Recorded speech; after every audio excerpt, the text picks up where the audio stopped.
to have a situation where you manipulate a mass global vaccination program to target the population at one time. We're seeing this now with the swine flu. I was told in 1997 by a CIA scientist who asked to meet me to get lots of information out that he couldn't, that in 1997, in the secret projects and the underground bases, they had microchips that were so small they could be inserted into people through a hypodermic needle in vaccination programs, and that was the plan. All these years later, of course, we now have a name for this technology. We call it nanotechnology. And he was saying that the plan was to use vaccination programs to insert these microchips. Then you look at other examples of this. For instance, in 1969, there was a doctor called Dr. Richard Day, who was head at the time of Planned Parenthood, which of course is a eugenics organization, which used to have eugenics in its name. And he told doctors in Philadelphia, or Pittsburgh, I think, Pittsburgh, in 1969, a series of things that he said were going to happen in the years to come to transform society and bring in this control system. And when you look at what he said, compared with what's happening now, it's extraordinarily accurate. And some of the areas he covered were that they were going to create new viruses in laboratories that were resistant to drugs, that they were going to use that to cull the population, that they were going to use vaccinations to cull the population, and also that they were going to change the way that healthcare treated old people so that more and more old people died and didn't go long into life, because from their extraordinarily sick perspective, old people are useless to them. And what we're looking at now very clearly is this attempt to play that card of mass global immunization with a excuse of this manufactured virus to get access to the bodies, the body computer systems, as I would say, of almost everyone on the planet. And they're not doing that because they want to protect people from anything. Crikey, the force that's saying be vaccinated is the force that created the virus which they're saying be vaccinated against. They're doing this to get access to the global population for very, very malevolent reasons. And what people need to realize is that these families do not come from the same perspective of life and respect that we do. They see humans like cattle, nothing more than cattle, and most humans see cattle. They therefore have no empathy with the consequences for the human population of their actions. So if people say, they'd never do that, mate, no, no, you'd never do that. They do it all the time. There are two classic techniques of mass mind manipulation and emotional manipulation. One of them I call problem, reaction, solution. The other one I call the totalitarian tiptoe. Problem, reaction, solution is devastating. It's been used for as long as you can chart back human history. And it goes like this. You want to change society or get people to accept something that in the normal course of events they wouldn't accept. So you don't say openly, this is what we're going to do and this is why we're going to do it. You play this technique, PRS, problem, reaction, solution. Stage one, you create a problem. It could be a manufactured virus in a laboratory. It could be an economic collapse. It could be a war. It could be a terrorist attack like 9/11.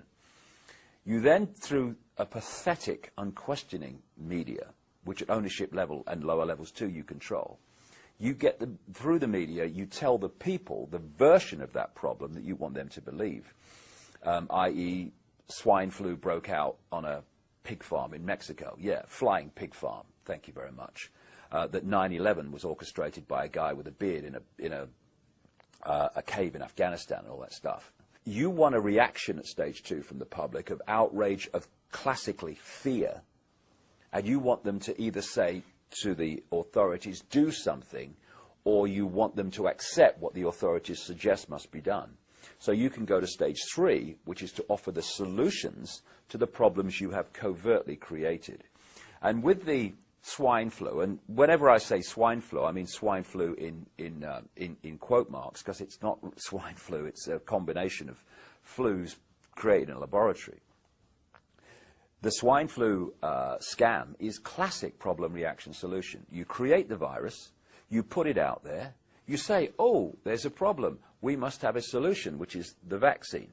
And of course, you then find that the patents for the vaccine were applied for before the virus was put out, and people started to get the consequences of it.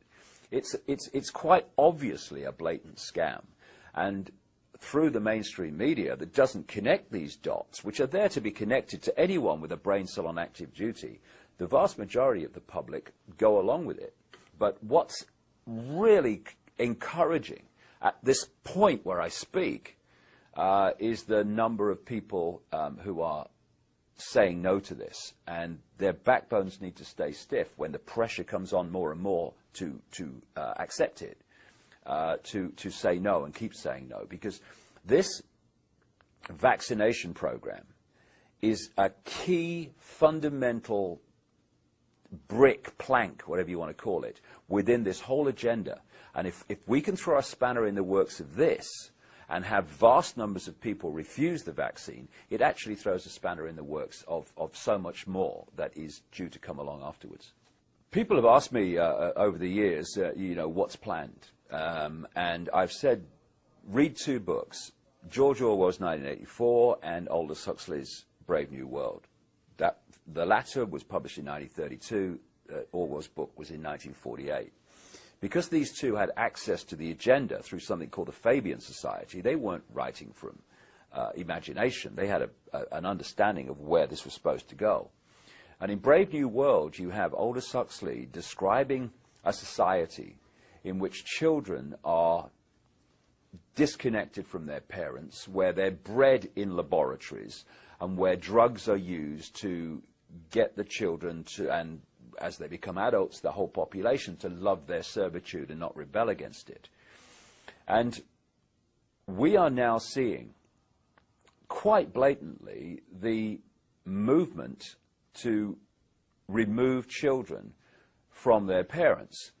It's been done through what I call the totalitarian tiptoe, step by step by step by step, where more and more parental rights are taken by the state, more and more and more, and where the school becomes ever more powerful in the control it has over the children. And now we're moving into areas that we have, staggeringly extreme as they may seem, they're no longer rare. This is commonplace. Where in Britain, and I know from the research I've done for the book I'm writing at the moment, it's happening in America and elsewhere, where the authorities are taking children away from their families for the most extraordinary reasons. I'll give you an example, and like I say, this is not rare. We had a case in Britain recently where these parents spent £38,000 on fertility treatment to have a child. When the child was born, soon after the child came home from the hospital, a social worker came round, and the mother just joked that giving birth had ruined her figure. On the basis of that, the child was taken away. And we're seeing extraordinary examples of the so-called justification for taking children and the state taking control of them. And what then happens, and happens in this case, is the social services say to them, okay, we're taking your child away, we're going to give it to foster parents of our choice. Now you have a choice. You can either accept this, in which case you might see your children on, you know, access time here and there, or you can challenge this decision, in which case you'll never see your children again. And the decisions are then made in secret family courts, which are not allowed to be reported by the media, where a single judge is making the decisions. And, you know, if you describe this society to people a few years ago, you'd say, you've got to be talking about China, mate, ain't you? No, this is America, this is Britain, this is Europe, this is the so-called civilized world that it's happening in. And it's not the end of it, it's just the latest step in the tiptoe towards total state control of children. And that's what they want. And we either put a line in the sand now or regret it not too far in the future.